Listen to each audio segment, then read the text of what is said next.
నమస్తే, good morning. అర్ధరాత్రి car బీభత్సానికి సంబంధించి ఇప్పుడు మనం పాల్కొండ చౌరాస్తాలో ఉన్నాము. అయితే ఈ బైపాస్ ఓపెన్ చేసినప్పటి నుంచి ఇప్పటివరకు కొన్ని వందల యాక్సిడెంట్లు జరిగాయి. ఇలా రాత్రి యాక్సిడెంట్ జరిగిన విధానం ప్రకారము స్థానికులు చెప్తున్న వివరాలు ఏంటంటే, పిస్తా హౌస్ దగ్గర నుంచి వాళ్ళు ఫంక్షన్ అటెండ్ ఈ రూట్లో వచ్చేసేసి వాళ్ళు ఇక్కడ ఇంటికి వెళ్ళడానికి యూటర్న్ తీసుకుంటుంటే బైక్ రేసింగ్లో వచ్చిన వాళ్ళు ఇక్కడ సుమారు 40 నుంచి 50 స్పోర్ట్స్ బైకులు వచ్చినాయని స్థానికులు చెప్తా ఉన్నారు. ఏదైతే అక్కడ బార్ ఉందో టర్నింగ్ దగ్గర బూత్పూర్కి వెళ్ళే దారి బైపాస్ స్టార్టింగ్ అయితే అటు నుంచి ఇటు రావడం వల్ల ఇక్కడ యూటర్న్ తీసుకునే సందర్భంలో కారును కొడితే కారు పల్టుకొని స్పాట్లో 5 మంది చనిపోయారని చెప్తా ఉన్నారు. అయితే చనిపోయిన వాళ్ళు 2 చిన్నపిల్లలు కూడా ఉన్నారని చెప్తున్నారు. అయితే ఇదేదైతే మనం స్పాట్ చూస్తున్నామో ఇది డేంజర్ స్పాట్ ఏరియా యాక్చువల్గా. అయితే గత ఈ బైపాస్ ఓపెన్ అయినప్పటి నుంచి ఇప్పటిదాకా మనము జేసీఎల్ న్యూస్ టీవీ ఆధ్వర్యంలో చాలా వార్తలు రాసాము. బైపాస్ పైన బైక్ రేసింగ్లు అవుతున్నాయి, పోలీస్ అధికారులు చర్యలు తీసుకోవాలి, ఏదైనా ప్రత్యేక నిఘా ఏర్పాటు చేయాలని చాలా సందర్భాల్లో ప్రభుత్వానికి అలాగే అప్పుడు మంత్రిగా ఉన్న శ్రీనివాస్ గౌడ్కి ఇన్ఫార్మ్ చేశాము.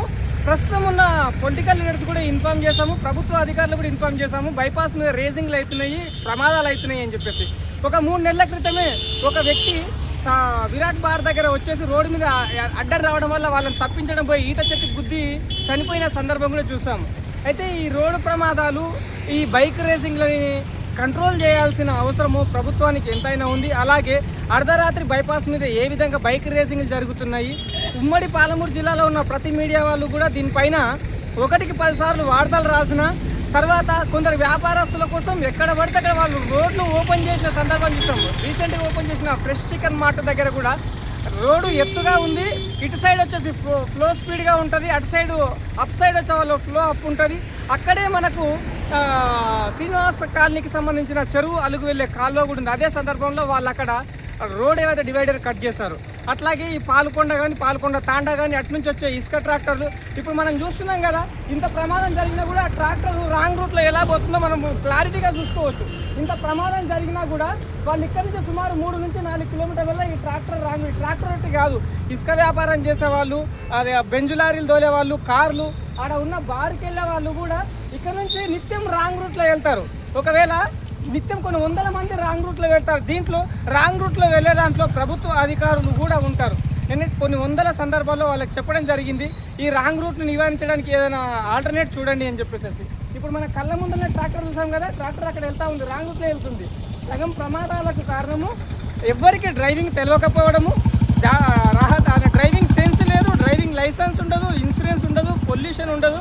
ఎట్ సేమ్ టైం రోడ్డు మీదకి వస్తే ద్విచక్ర వాహనాలు ఏడ నడపాలి, హెవీ వాహనాలు ఏడ నడపాలి, ఆటోలు ఏ నడపాలి ఇంకిత జ్ఞానం కూడా పొరపాటున ఎవరికి ఉండదు. ఎందుకోసం అంటే 5వ గేర్ వేసుకున్నామా, స్పీడ్లో 100 కిలోమీటర్ల స్పీడ్ పోయినామని ఒకటే మాత్రం చూస్తారు. ఎక్కడ చూస్తున్నాం కదా, ఒకరు కూడా హెల్మెట్ పెట్టుకోరు, ఓకే, సీట్ బెల్ట్ వాడరు, ఓకే, కనీసం రోడ్డు భద్రతా నియమాలు ఏమాత్రం పాటించకుండా ప్రభుత్వాన్ని అధికారులను నిందించడం కూడా మన పౌరులకు నైతిక బాధ్యత లేదు అనడానికి ఇది ఒక నిదర్శనం. ఎందుకోసం అంటే మనం ఊరికే అమెరికాతో, జపాన్తో, జర్మన్తో పోటీ పోవాలంటే నియమాలు ప్రభుత్వం పెట్టిన ఏవైతే నియమాలు ఉంటాయో దాన్ని ఖచ్చితంగా పాటించినప్పుడే మనం ప్రభుత్వాన్ని నిర్వర్తించగలుగుతాం, ప్రమాదాలను నివర్తించగలుగుతాం. దానికి సంబంధించి ఇప్పుడు మన లైవ్లో బ్యాక్గ్రౌండ్లో కారు ఉంది కదా, యూటర్న్ తీసుకున్న సందర్భంలో రేసింగ్ వెళ్తున్న బైకులు సుమారు స్థానికులు ఏం చెప్తున్నట్టు 200 నుంచి 240 కిలోమీటర్ల వేగంతో వచ్చిన స్పోర్ట్స్ బైకులు ఉన్నాయి. తగిలిన వెంటనే అక్కడ వచ్చిన ఆ శబ్దానికి ఏమైనా పేలిపోయిందా, ఏమైనా బాంబు బ్లాస్ట్ అయిందన్న సందర్భంగా మాకు కనబడ్డది. అందరం వచ్చి చూసేవరకు కారులో ఉన్నవాళ్ళు, బైక్లో ఉన్నవాళ్ళు, వాళ్ళు విగత జీవుల్లో రోడ్డు మీద పడిందని స్థానికులు అయితే చెప్తా ఉన్నారు.